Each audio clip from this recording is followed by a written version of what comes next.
حضرت عمر فاروق رضی اللہ تعالیٰ عنہ مکہ مکرمہ میں پیدا ہوئے۔ آپ رضی اللہ عنہ کی کنیت ابو حفص تھی۔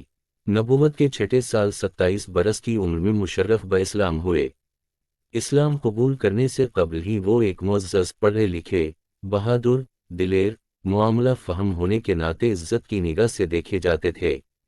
انہیں حضور صلی اللہ علیہ وسلم کے سسر ہونے کا اعزاز بھی حاصل ہے۔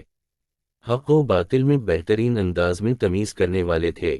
اس بنا پر حضور صلی اللہ علیہ وسلم انہیں فاروق کے لقب سے نوازا۔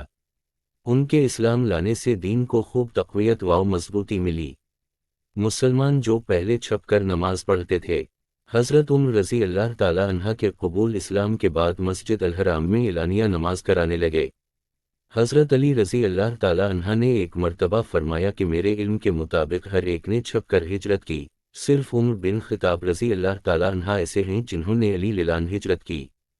انہوں نے باقاعدہ کفار کو للکارا کہ کوئی انہیں ہجرت سے روک سکتا ہے تو روک لے، لیکن عمر رضی اللہ تعالیٰ عنہ سے لڑنا اپنی جان کو خطرے میں ڈالنے کے برابر تھا۔ کفار ان سے خوف کھاتے تھے اور انہیں اللہ پاک کا خوف رہتا۔ کثرت سے رونے کی وجہ سے چہرے پہ 2 سیاہ لکیریں سی بن گئی تھیں۔ حضرت ابو بکر صدیق رضی اللہ تعالیٰ عنہ کی وفات کے بعد آپ رضی اللہ عنہ ہی مسلمانوں کے خلیفہ بنے۔ حضرت ابو امامہ سہل بن حنیف رضی اللہ تعالیٰ عنہ فرماتے ہیں کہ ایک زمانے تک حضرت عمر رضی اللہ تعالیٰ عنہ نے بیت المال سے کچھ نہ لیا۔ ان پر تنگی اور فقر و فاقہ کی نوبت آ گئی تو انہوں نے حضور صلی اللہ علیہ وسلم کے صحابہ کرام کو بلا کر ان سے مشورہ لیا۔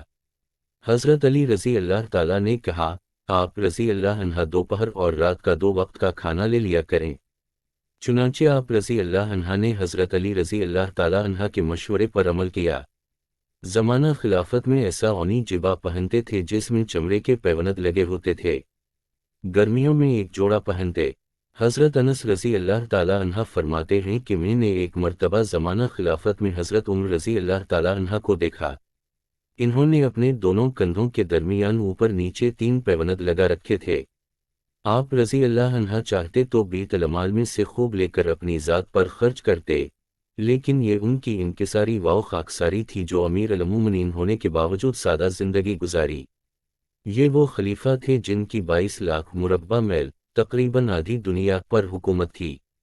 آپ رضی اللہ عنہ کے دور حکومت میں جن ملکوں اور علاقوں کو فتح کر کے ان پر اسلام کا پرچم لہرایا گیا، ان میں عراق، شام، دمشق، حمص، یرموک، بیت المقدس، کساریہ، Tikrit, Khuzestan, Azerbaijan, Tabaristan, Armenia, Fars, Kerman, Sistan, Makran, خراسان، مصر، سکندری سمیت دیگر علاقے شامل ہیں۔ اتنے عظیم خلیفہ کا نہ کوئی پروٹوکول، نہ حاکموں جیسے ناز نخرے۔ ان کا کہنا تھا کہ اگر میری خلافت میں ایک کتا بھی پیاسا مر جائے تو اس کے بارے میں مجھ سے پوچھ گچھ ہوگی۔ اپنی رعایا کا خیال رکھنے کا اس حد تک اہتمام فرماتے کہ راتوں کو بھیس بدل کر گشت کرتے تاکہ لوگوں کی پریشانیوں کا علم ہو سکے۔ حضور صلی اللہ علیہ وسلم نے فرمایا، میرے بعد اگر کوئی نبی ہوتا تو وہ عمر ہوتے۔ مسند احمد۔ ذوالحج کے آخری دنوں میں ایک فارسی غلام ابو لولو نے آپ رضی اللہ عنہ پر دوران نماز حملہ کیا۔ چند دن زخمی رہ کر انہوں نے جس ہجری کیلنڈر کا آغاز کیا، اس کی 1 تاریخ کو ہی شہید ہو کر حضور صلی اللہ علیہ وسلم کی لحد مبارک کے برابر میں دفن ہوئے۔